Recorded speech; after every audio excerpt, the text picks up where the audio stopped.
Hello, everybody, and welcome to the latest, maybe the last episode of From This Point Forward, a Buffalo Sabres comedy podcast. Uh, so much and so little to talk about today, but can't wait to get into it.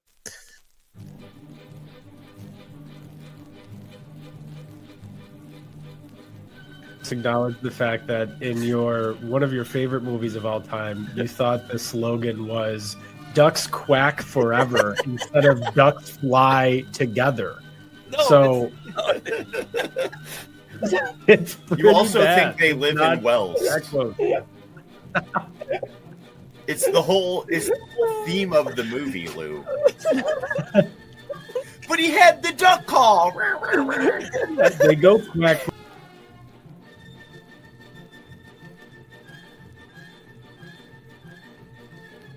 It would be Malcolm Subban, mostly because that one season where instead of letting him play for the Sabres for the last game of the year, they had him sing the national anthem. And it was a real, like, you're under contract, the season is over. We know you've only gotten to be up here a couple of times.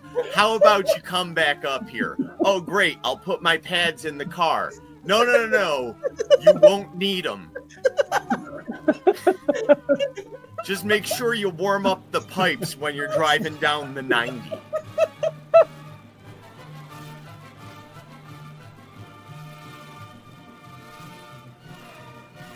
Mitch Marner.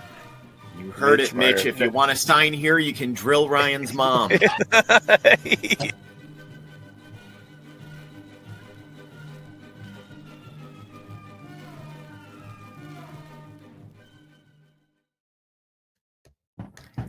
Does the invitation to bang your mom still hold, Ryan Murrah? Yes or no?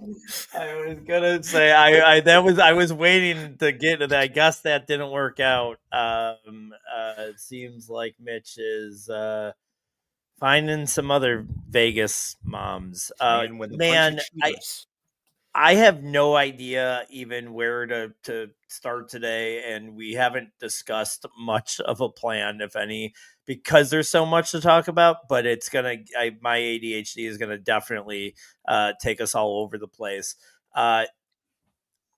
We had a show 2 weeks ago. The finals weren't even over, and everything that can go wrong, I think, for the three of us has just been it's been a disaster. A couple of weeks. We were kind of pulling for Edmonton, that didn't come through. I did win my Seth Jones bet that he would be one of the top three to touch the cup. I don't want to. I only bet that with myself. I want to tell you, Ryan looked at me to see where these markets were, and I just want to let you know, I just bet it myself, didn't tell anybody about it, and now bragging about it. Let's start there. I mean, Florida winning, more Sabres, Rye. We over it? I mean, I feel like that happened like 3 months ago at this point.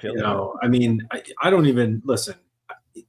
Do you ever see those videos where they show like how deep the ocean is, and they just keep like going down farther and farther and farther, and it's just like you cannot even fathom how deep it really is. Like that is what it's like being a Sabres fan. It's like we think we've hit rock bottom, and then we just go lower and lower and lower and lower and lower. And I know it could be just an overreaction, and yes, he has, Adams has made trades to turn Byram, right, to get Byram for Middlestat. That looks good. There's a couple of moves here and there, but I'd say on the whole, it just doesn't look good, and I'm extremely underwhelmed by the latest moves, and I'm just tired. Like, what is the excitement point for next year? You're going to roll out like 80% of the same team from last year, minus a couple of interesting parts of good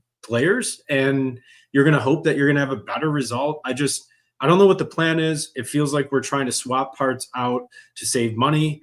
And I feel like we are fans of a baseball team that are not like one of the 6 or 8 teams that have a legitimate shot of winning the World Series every single year. and we're just not playing the same game as everyone else. We're playing, amateur ball. Like it's embarrassing. Like we are not in the major leagues by any stretch of the imagination. We have some players and we just have nothing else. We have no organizational direction. We have no continuity. Well, I guess we have continuity. He's been here for 6 years, but the guy is the problem, and he's still around. So I'd love somebody to tell me, I don't think it's going to be either of you, why I should not be so pessimistic, but I can't think of a good reason to not think this team is going nowhere. Well, we'll get into a lot of the stuff here that has happened over the last couple of weeks. Specifically, I know you wanted to jump the gun and kill him, and I get it. We have plenty of opportunities to talk that, and I want to talk. Don't try to slow my roll here, all right? I'm gonna come out firing. Let's go. That's fine. I did want to touch. I mean, I'll give you a second here, Plumer, to talk about the final. I mean, if you still want to talk about what the finals did. More importantly, where I wanted this to go is, like, again, to your point of like hitting right. This team, the Panthers, they re-signed all 3 of their free agents to team-friendly deals. And, they were like, oh, only one of them is probably going to be able to stay. All fucking 3 of them, Marchand, Bennett, and Ekblad, all back. They're going to run back the same team. The friggin' roster that they have locked in through 2030 is insane. They have, like, the 12 core pieces to the Stanley Cup back-to-back locked up for another 5 years. Chris, thoughts? And I fucking hate it, Lou. Yeah. If we're gonna talk about the Panthers right now, listen, good for them, back to back. They did a really cool thing, letting all the new guys who didn't win the cup with them last year touch the cup early on after the captain. Beautiful, wonderful organization thing. Everything since has made me absolutely loathe them. All the videos of them in all those bars in South Beach just acting like jackasses. Enough Panthers. Yeah, they kept everybody. They're trying to three-peat. I hate them. I am mad about a lot of things. Is it bleeding into my new hatred of the Panthers? I don't even know why, other than they're just kind of jerks. They're good hockey players. I hate that about them. To Ryan's point about feeling like Major League Baseball where only 6 or 8 teams could win it each year, and then it's the rest of them. I kind of feel a little bit of the opposite, where I feel like we're the only Pirates. The other 29 teams feel like they can win any year and can go from worst to first. It's like we are the worst organization and how we're running things. We got someone in the chat asking if Byram saying, we'll get to that. Let's start with what would have made. I still want to see what happens with Byram before I judge this trade too much, because I'll start with my thoughts on the Peterka trade. I think Kesselring was one of the guys that we had been targeting for a year. I really like the player. All that does feel underwhelming for Peterka. The only thing that I could even given it a little bit justification was that if they were doing it to open up the suitors for Peterka or for Byram, because they wanted a right-hand defenseman so bad that they needed him back in the Byram trade. Well, now they get it.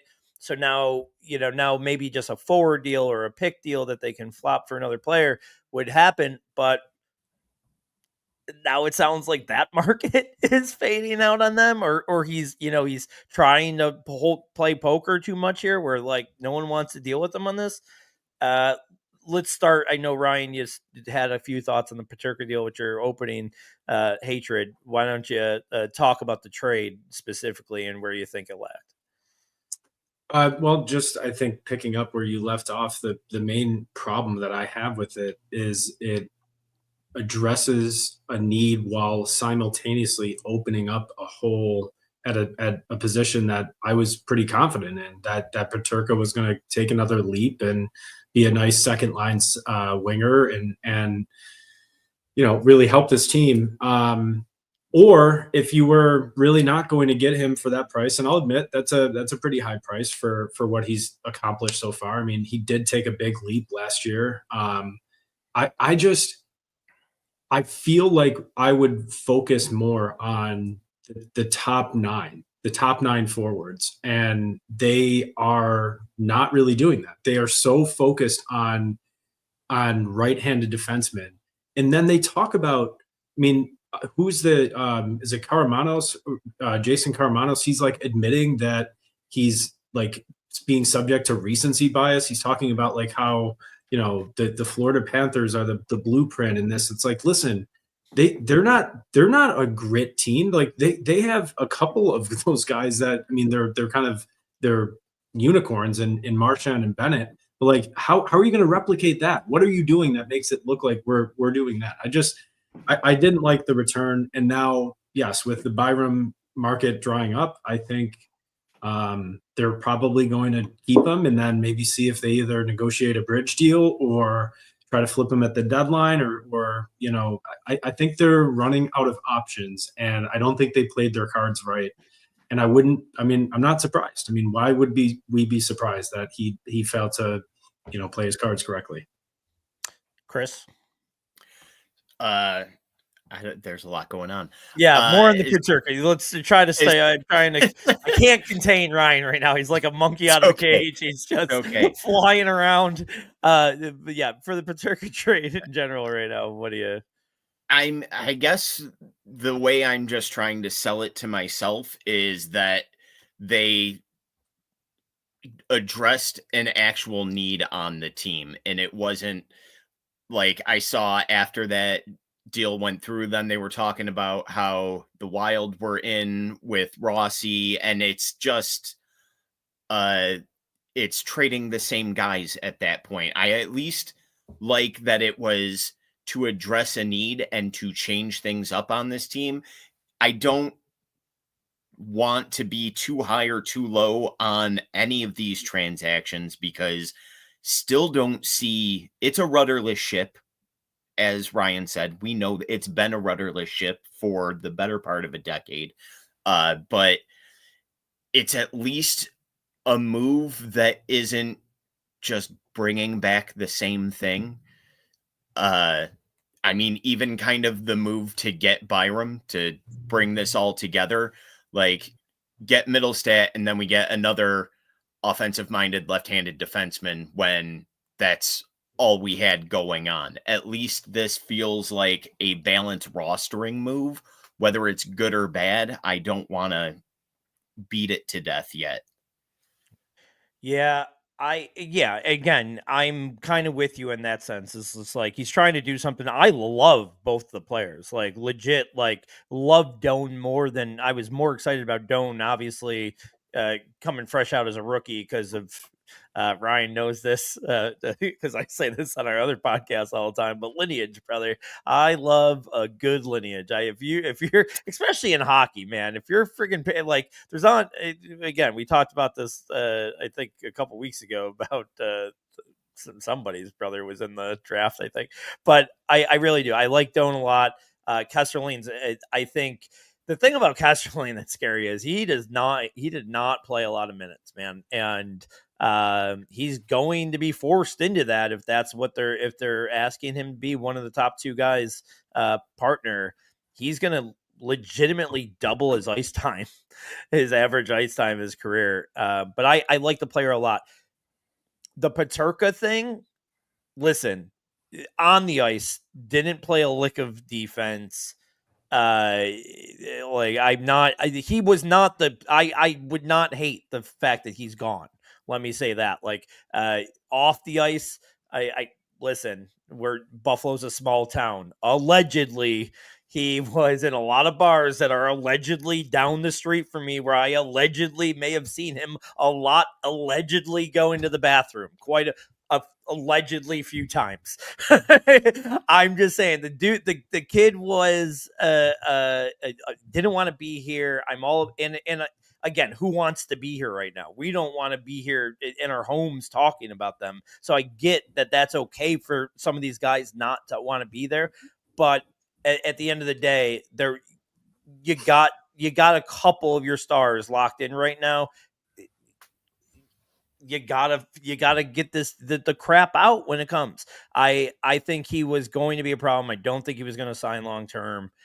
I'm fine with the move. I don't even want to hate on the return so much. I do like I said, it was a need. I'm fine with it. They need to replace a top 6 forward though. And that's where this seems insane. Like whether or not they're just going to try to empty the wallets out for Ehlers, Kane. I would hate Kane, to be honest, but Ehlers, Kane, or I like Brock Boser a lot too. But if they got to either try to empty the wallets to convince one of those three and overpay him, who cares? There's no such thing as an overpay. You got all the fucking salary cap in the world. Or they have to turn Byram into something. And it's crazy now that like I was looking at the Peterka thing as a strength point, like, oh, this puts you in a better position for Byram. But what if people are like, oh no, now we see that you have a logjam back end and you want to move them, and no, the price went down a little bit. So let's put it to just a yes, no. Does he get moved, Chris? Yes. I think we'll be here in 2 weeks being underwhelmed and angry about the return for Byram. I think a little bit of that plays into how he's played his cards with it and his desires in moving to a new team. And what he whether he stayed here or went somewhere else, what he wants to be. It's a tough spot because there's only so many of those positions, and teams that have them locked down typically don't need to flip something important for. Like, I don't know if he switches for a top 6 is my point. I think we move him, but I don't think we get that top 6 out of it. I think we add to it to get that, but go ahead, right? Yes, no, you think he's still gone, or that?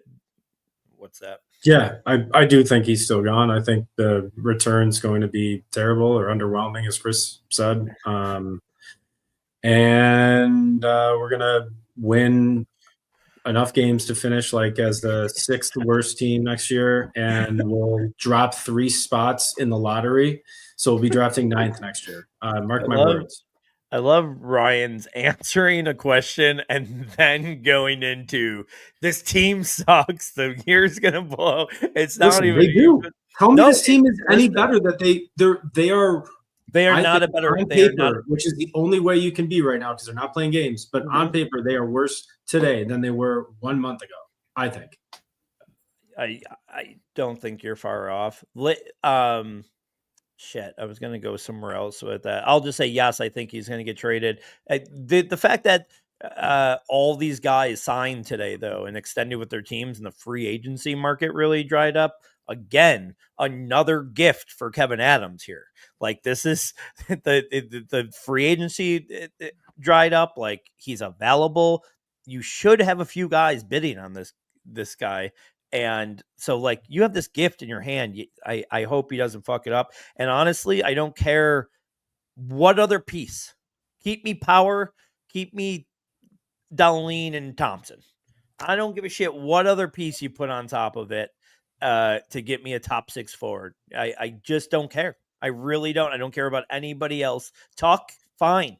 He's gone next year anyways, probably because he's not going to be able to get a deal done because this cheap ass fucking owner is going to freaking drink it. And I don't even like being this guy. See, now I'm this guy, and I don't even like being the guy that blames Pagula because I don't. I blame everything else around. I blame him for being dumb and stupid and trusting the biggest idiots in the world. But I don't blame him. I think if he had a winning team, he'd spend all of his money trying to win. I think he's a big fan. But I just think they're going to fuck up the Tuck thing. So I honestly don't care who it goes on top of those 3. I think those are the 3 that build your team on. You want to get rid of Levi? I don't care. UPL? I don't care. Just get whoever it is to get us a real, legitimate top 6 player that plays physical, that's hard to play against. I think that Kyrou stuff was all smoke. All the reports coming out of St. Louis that like his name was being mentioned in these Byram deals. Like, okay, what, him 9 and another piece? Because I don't think Byram is anywhere close to getting him out of St. Louis. But a player like that, like that's what would be a successful move here. Because if they go into anything like this roster, they are going to be playing in front of 100 people on opening day. Like, I'm not, they can't go in with this roster. It's ridiculous. And everything's dried up. So what moves would they make tomorrow where you two would be like, I'm back in, like outside of a big trade? Just in free agency, Mira, I'll start with you. Like, just in free agency, what would be something that would still save you? They cannot. They really cannot. They cannot win. They can't win me over. But what do I think they are going to do? They are going to do the classic Sabres move when they need to get some goodwill from the fans. They are going to go overpay Patrick Kane, which is fine. Honestly, like, I don't even hate that.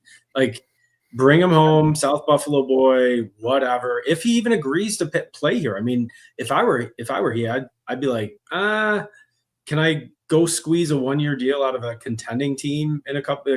I wouldn't want to come here if I were him, but like, I think that's what they're going to do. They're trying to sign someone that the fans will be somewhat excited about.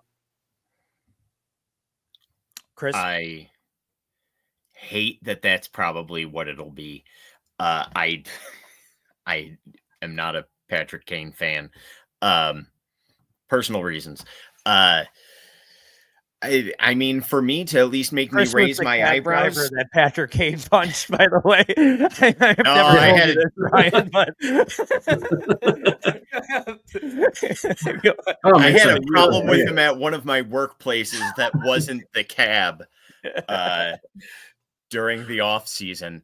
But I'll raise my eyebrows if they throw money at an Ellers and actually manage to pull it off, even though I don't think it's likely. But that's the kind of move that I would want them to do, not the classic Buffalo nostalgia. Look at us, we're a small town. The Goo Goo Dolls have set our first pick.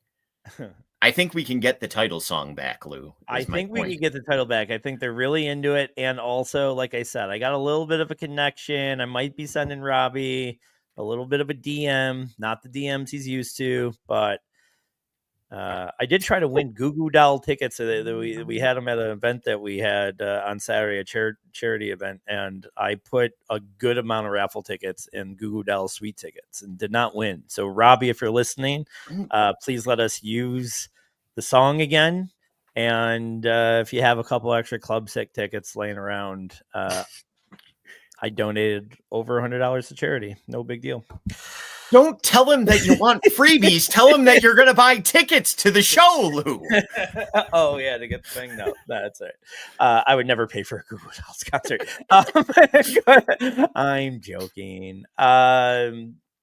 Chris, so, I mean, the Ellers thing I do agree with. I think it would be impressive because no matter whether or not it's shitty or a shitty free agency market or not, it would be impressive if they did land one of those top fishes just to know that it's a possibility in the future. That's what's exciting. I think we're talking about something that's not going to happen. Yeah, we are. That's why it's probably going to be Patrick Kane, and I will do my best to not cancel my tickets when that happens. But I want give some guy $14 million for 2 years. Don't make him think he has to suffer, and just make me think you're serious about this team. Go ahead, right? We were just all collectively disappointed when we didn't get a guy with the last name of Bernard Docker. Okay. I mean, we are not getting anything useful in free agency. Okay. We're getting, we're not even going to get Patrick Kane. I mean, that's too big of a name. We're going to get some guy that we didn't even know about. We're immediately going to go to Google and be like, oh, who's this guy? Oh, he had 17 points for the AHL Bridgeport team. Like, great. What am I going to do with that? Well, you brought up my next point. So I wanted to talk about the two most interesting things this week that have been out of whatever you want to say about the Peterka deal, but whatever you want to say about Byram being on the team still. We haven't talked about the draft. We'll talk about the big boy Mirka, but whatever you want to talk about, the things that have happened in the last 2 weeks, like the two most head scratching era is this JBD thing, because I don't know, he played fine. One, you've been trying to look since Owen Power came into the league. You've been trying to find a partner for him. You throw in the second rounder in this Cousins deal. I mean, that deal could have been 1-for-1 Cousins and Norris. So, like, you're throwing the second rounder, basically get him in. Now you eliminate yourself from an offer sheet because you gave up your 2. So you can't even get interesting with an offer sheet. And then you just don't even qualify. What were you expecting? Why would you play him with Power for 14 games, have him be better than his career numbers have been, and then say, nah, not even going to give him 800,000? What is going on? What the fuck is happening? Chris? I don't even know what you're talking about right now. Oh, so sorry. So they did not qualify him today. They did not qualify Bernard Docker, so he is officially a UFA tomorrow. His qualifying offer would have been $880,000 or something. It makes 0 sense. 0 cents. You can't. I don't even get it. So what? You got Timmons in this trade, whatever. He still could be your 7th guy. I'm like, what? I just, and it's even more insane because you would think, like, as the GM, he would want to, like, oh, I made this trade, I would want to keep around and prove himself right. And he's so fucking, dude, it's unreal. And then I guess we don't need to beat that over that, but the Quinn deal, again, I know the numbers aren't big. And when you have all the salary cap and no one wants to come here, sure, what's an extra couple million? But it's like, he was the worst forward for the Sabres last year, and you're giving him a 2-year, $6 million, whatever. Like, what are they doing? How are you going to look at Jack Quinn's last year and reward him on a team that is underachieving constantly, and then you're going to give this kid money who might have to step into the top 6 because you can't get anybody else to come? What is going on? Jack Quinn deal, your thoughts, Ryan? I honestly had the least issue with that of anything that was done. I just think that these, like, conversations about Bernard Docker they're so inconsequential for good teams. Like, we should not be even like, who cares about a 7th defenseman or 6th, like, whatever. I mean, I really don't care.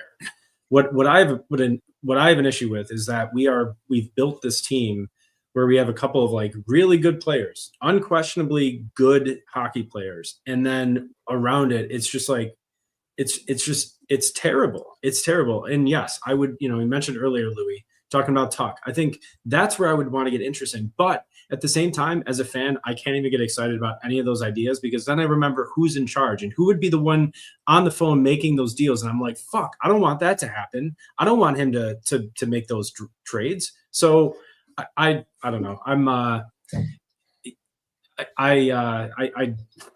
just so mad. I'm so mad. I don't have anything. I don't have any hope for them. Chris? I mean, it's not a matter of if Jack Quinn gets into the top 6, because when they send Zach Benson back to the AHL, they're going to be down 2 top 6 forwards, because NHL insiders everywhere are stupid. But it was another one where they probably could have dragged it out to arbitration and gotten a way better price on him.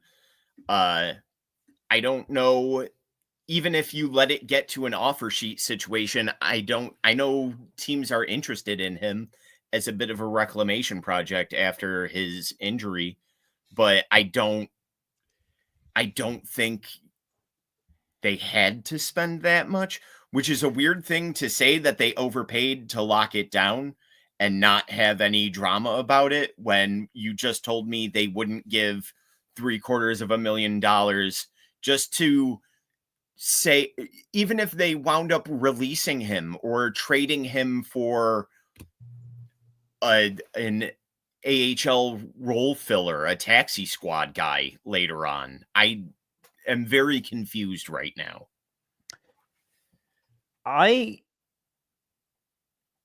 Do you hate the idea, and I'm going backwards again, but I do think this is the most integral part now of whatever happens, what this roster looks like, is Byram. Do you hate the idea of keeping him, especially if they could get, God, I hate even saying things like this, but if they could get one of the top forwards in free agency, do you like, are you one of those guys that hated him on the team last year? Because honestly, I mean, he's a good defenseman. I think the whole thing that got him on the market and everything and started to get is that he just wants more responsibilities. But, tough luck, Kyle. I mean, you are under contract. Would you hate a scenario where he was back, Chris? I wouldn't hate a scenario when he's back. He was good on the team. He stepped up when Dahlin was out for that period and played, I think, above and beyond what was expected of him. And I think that those trade deadline rumors about him were a big part of the play during the Dahlin injury. I don't hate him being here still, but after what we've started in this offseason, it would leave me scratching my head again of where are we going? Yeah, I don't think he's a fit, but maybe because he's good at hockey or something. I don't know. He to me was someone that looked really good right after we trade. Like, I thought he came out and he looked really good. He was like skating around on like a power play, and I was like, oh, I've never seen guys move on a power play. Are they allowed to do that? And then I think it kind of faded for me. But I do think he's a good player. I understand that, he doesn't always have the best numbers away from Dahlin and whatnot, and maybe he's being sheltered or whatnot, but I think he's a talented guy. He's a good skater. I think he's probably very clearly our third best defenseman. So if you're going to trade your third best defenseman, what are you going to get, for him? I mean, yeah, I'd need to replace him with a second line winger probably. One thing I can't believe I've gotten 33 minutes into a show and not mentioned, but sounding more and more likely. I mean, obviously the buyout thing is not happening. Just ask Kevin Adams, but do not tell me that Samuelson's going to be. I cannot. But again, I know I'm just screaming and being over sensational here. It just is like after Tage. Did you guys both hear the Tage podcast? Where he was on the podcast and was legitimately, it was like, oh yeah, I would have really liked more there. Not that I'm shitting on him for that. I thought it was very open, and I thought he was actually being polite to not just name Sammy, but straight up. But it sounds like that. I mean, because he even said, I talked to Lindy and things changed after that, yada yada. But you cannot tell me there is not some animosity there towards Samuelson on this team for that, and I don't think you get over that. What was there a couple scrums after the team meeting where he went in there and pushed a couple people? That shit doesn't change things. I think he doesn't live that down, and he cannot be on this roster, and it looks like he's gonna. Chris, one way to flip flop on your love a good lineage. With your turning away from but he's Shell's kid. He's not Ulf's kid, and Shell sucked. So bad stock. It's another one of those for this organization can't decide what it wants to be, because if it wants to be a bunch of cheapskates, you buy him out. And they didn't. Well, that's because he's gotta go. Adams felt bad for us for having to hear the rumors. So yeah, he's got to go. He's outside of even the standing up for stuff. Just his play and his Mr. Glassness on the ice. It feels like he never gets a stretch of more than 6 games in a row without missing at least a handful for it's the NHL. So body portion injury. He's got to go. Yeah. He does. I know he's got to go in what we would want to happen, but it's very clearly not happening. He's going to play. He's going to be the fourth defenseman. He's going to be playing way more than we want. And I do think that if there was a trade where they could get his contract off the books, I think they would be open to that. Because I think if you really press them, they would admit that that was a mistake. That was a terrible contract with way too much term on a player who had done nothing to earn that. But yeah, he's gonna be here, unfortunately. So I just. Go ahead, Lou. I want to stick up for Adams there in this sense. This is the one place that I want to say that I gave him credit for, because if Samuelsson became the player that he was trending towards after 1 year, I think that was a great deal to get ahead of it. Got him for almost nothing. Even today, like we're talking today, like the buyout wouldn't be that bad, even though there's some term on it left, because it wasn't an expensive contract. If that kid turned into, the injuries really stalled him, and now this being a pussy thing is really going to hurt him. But I mean, before that, it was the injuries. And I mean, so that first year with Dahlin, he looked like he was going to be Dahlin's partner for 7 years, 8 years. I didn't think that was stupid. Obviously hindsight's 2020, but I did not hate the move, being proactive. Oh, I guess. All right. So I thought you were saying more just on the principle, like you like taking a shot. It just didn't turn. I guess you're saying more so you agreed with the assessment that he was worth the contract, and it just didn't pan out.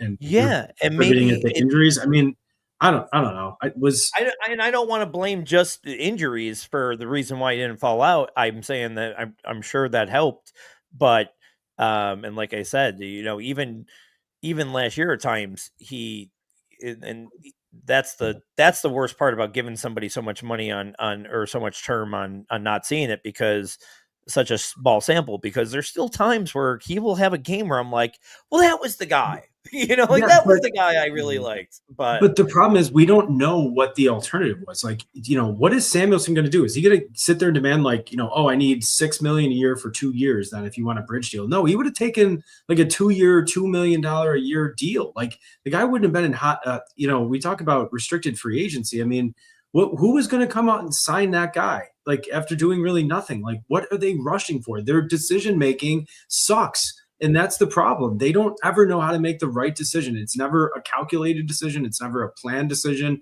It feels like we have changed the plan, whatever it is, 6 times in the past 6 years. Like their decision-making is very, very poor. And I think it's reflected with the trade, the assessment of the market for the value, the fact that we're still holding the bag on Byram right now. And, if he pulls this trade off and gets a good return, I'll tip my cap and I'll come back on this and we'll say good for him on that deal, but doesn't make up for what I think has been a horrendous rest of the summer for them. No, I totally agree. I totally agree.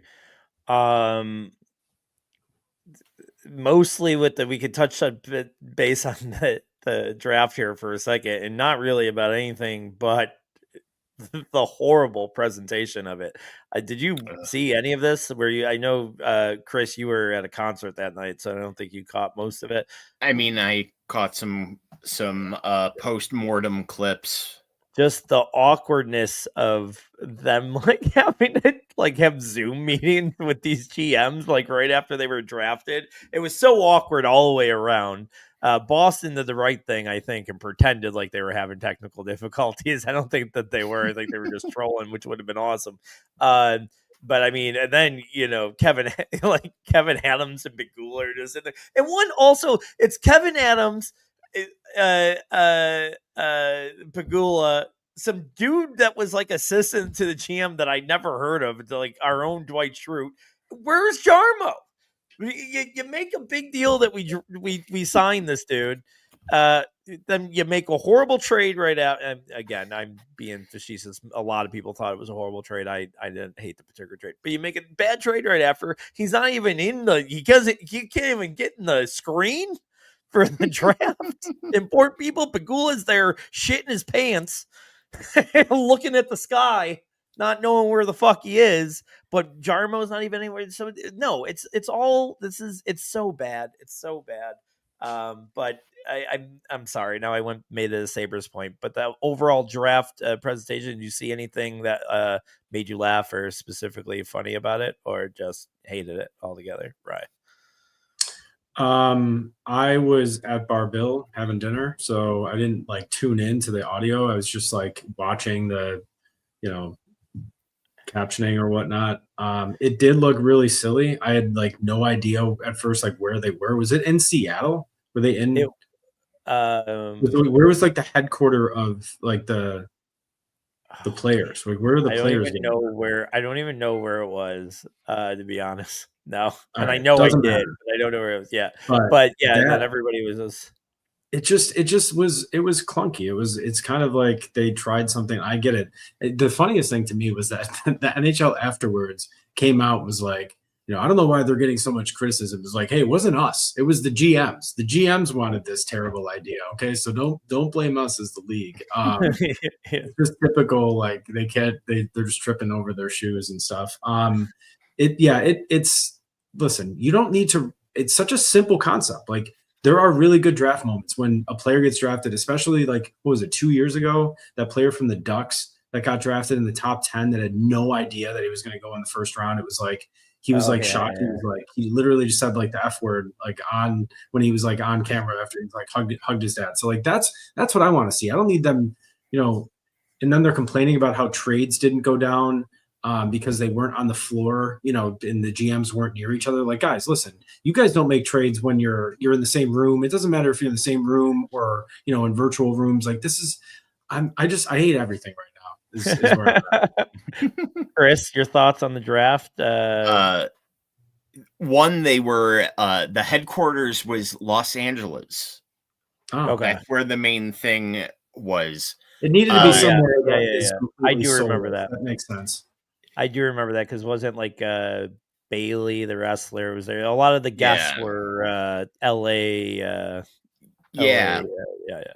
It was not funny at all. It was cringe inducing. It was, remember the past couple of All-Star games before we had this awesome switch to the Four Nations format where they tried doing all these skits and bits and all kinds of stuff that is not the NHL, when it's like, we want to watch a skills competition with no talking in between, outside of players talking trash to each other while they compete, and we want to watch a game that is all razzle dazzle.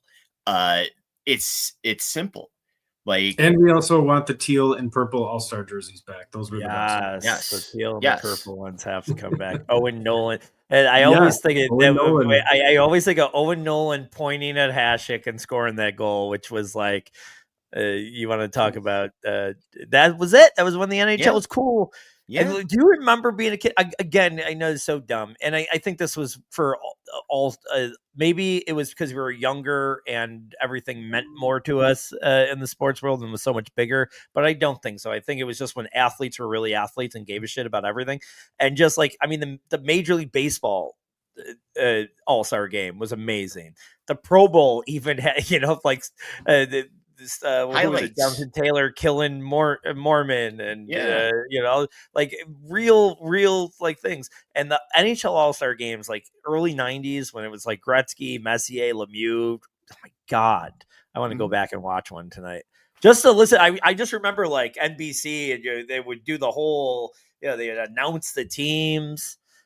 Man, I hate everything. I'm with Ryan. I hate everything. I hate these young kids. I hate the Sabres. I hate all these dumb athletes that think that they can do whatever they want.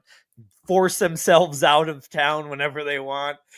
Just O'Reilly, Eichel, Reinhardt. The list goes on and on. Peterka. Well, hockey I'll tell you is what. cool again. The NHL is lame. Hockey is cool. You've got like freaking Letterkenny, all the bar down shit online. You've got the Four Nations tournament going off. People amped up about the Olympics, getting the pros back. The NHL playoffs, people who never watched before, the actual playoff atmosphere. Oh my God, what is this? And then the league is like, you know how we're going to follow that up? Zoom meetings and celebrities that most people don't know. Dude, it was so weird. It was just so awkward, the whole thing. Any thoughts on our draft pick? No? Okay, cool. Yes. We talked about him a lot. Real quick. He is 6. He's 6'20". The kid's a monster. He's literally like a Tyler Myers clone. Tall, lengthy, doesn't hit a lick. Fast, cool. See you in 4 years. When congratulate. I know it sucks that you got drafted to Buffalo, but just know in your second contract you're going to be winning the Stanley Cup somewhere. So just know that. This is so depressing. I can't. What now, Ryan?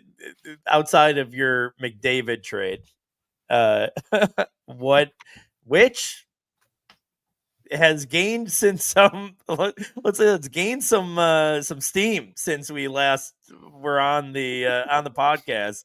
I mean, he didn't answer that question like he was 100%. I'm never leaving Edmonton.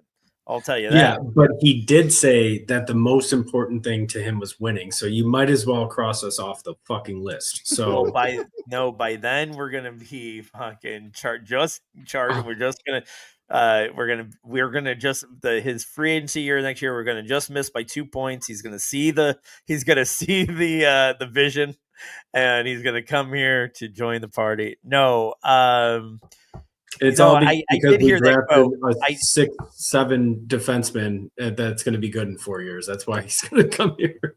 I did hear the quote. He said, "Listen, I love Edmonton, but there is 29 other teams in this league. 28 other teams. Fuck, I fucked up the math. How many teams are there now? 31. I wanted to try to purposely leave 32 now. Yeah, 32 now. Okay, so I was good with the 30 teams. All right, I nailed the joke the first time. You Second didn't. Myself. What did I say? Did I say you 30? said 28 other teams the first time, and then you said 30. And if there's 32 teams and Edmonton is only one team, there would be 30. But we're not. But I'm not including the Sabres as the joke. That was the joke. You know what? You know what jokes? You know what jokes are really good? The ones that you have to explain for 42 seconds and then still not get a laugh. Those are awesome. I really like those. Whatever. It would have crushed with the smart crowd. Sorry, you guys don't fit. Wait, what was I going to say with the McDavid thing? Now I'm totally lost. You guys totally threw me off. I totally fucked the whole show. The whole show is done because of that bomb. What is your one, and be a little realistic, what's something that you won't, that they're going to do, that you really feel comfortable that they will do in the next few days? And I don't even want to ask Ryan. Go ahead, Ryan. What is no, I feel like you're sounding like your own Sabres season ticket rep. That's like, tell me one thing that you like about the Sabres right now. Just give me one positive. Give me one thing. Just one thing. What is one thing you think they will do over the next 7 days? Oh my gosh. Louis, I wish I knew how to answer this question. Whoa, what is that? I don't know, but you were just zooming in and out like it was cinema, Ryan. Dude, I was awesome. Enthralled. I legit thought a drone started going around, dude.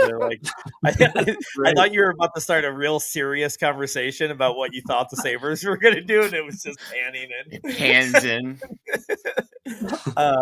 What do you think the Sabres are going to do? One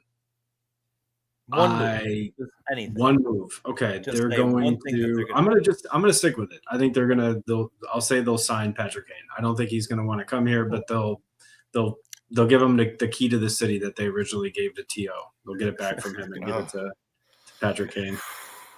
Chris, one thing the Sabres are going to do in the next 7 days. We're only at the TO phase of the Sabres drought. It sucks. Okay. We're going to find out that all the money they've been saving, not spending to the salary cap, Terry Pegula is used to build a cloning device, and we're going to get a bunch of Gretzkys to fill our top 6 situation. No, they're going to sign Tyson Kozak for $2 million. I don't know what it's going to be something like that. It's going to be something along those lines of like, here's a guy we like. Don't you like friendship too? I honestly don't know what they're going to do. It's so hard to pick something like, because we're a veteran, like might make sense because they'd be cheap and whatever. Like most of those guys, again, to Ryan's point earlier, like want to win. Like I could see a Duchesne being a guy that like they can justify coming in as like a center 3. I really love the idea of Bozer. I'll say this. This is a cop out a little bit. That we hear that they make a good offer to Brock Bowser. Whether or not he accepts it, hang the banner. Made a decent offer to Brock Bowser. He chose not. That's so good.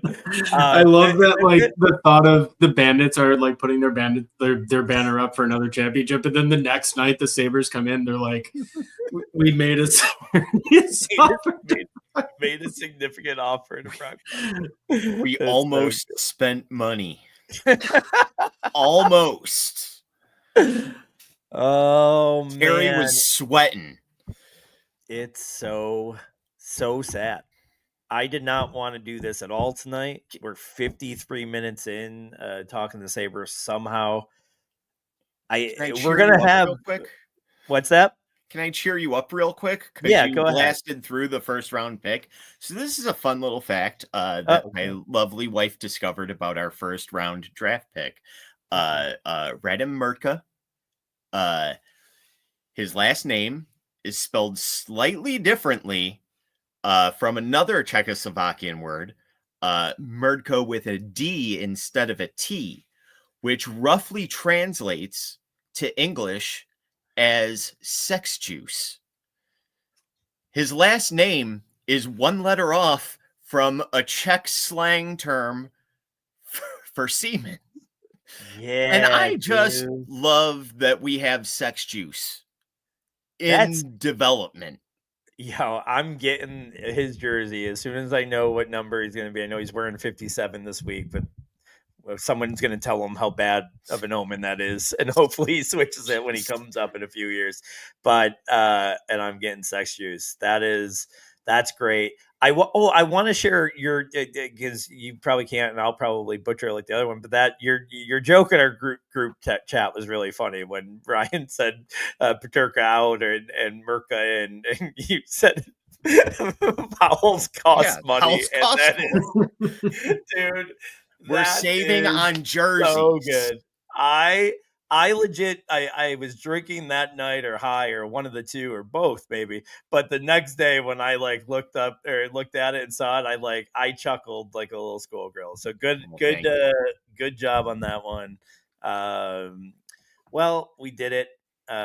We got through it. We are going to be back in 2 weeks to talk about Patrick Kane, Brock Bowser. Brock Poser. I keep on saying his name. Like I keep on saying his name like differently. Like I was saying, Desaigné. I nail it now. Like I'm a professional Desaigné speaker. But yeah, so we're gonna be talking about all that and Plumer's. What did you say we were gonna do? I only got me and Ryan's. You said we're not going to do anything. Tyson Kozak. Oh yeah. Big acquisition for Tyson Kozak. Fourth line center. I want him to be our fourth line center.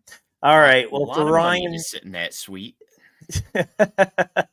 For Ryan Mira, Chris Plumer, I'm Luigi. Go like, subscribe to your uncle's podcast network station, and like us on X at Sabres Drought Pod. We'll be back in 2 weeks talking all the big moves. Can't wait. We're so excited.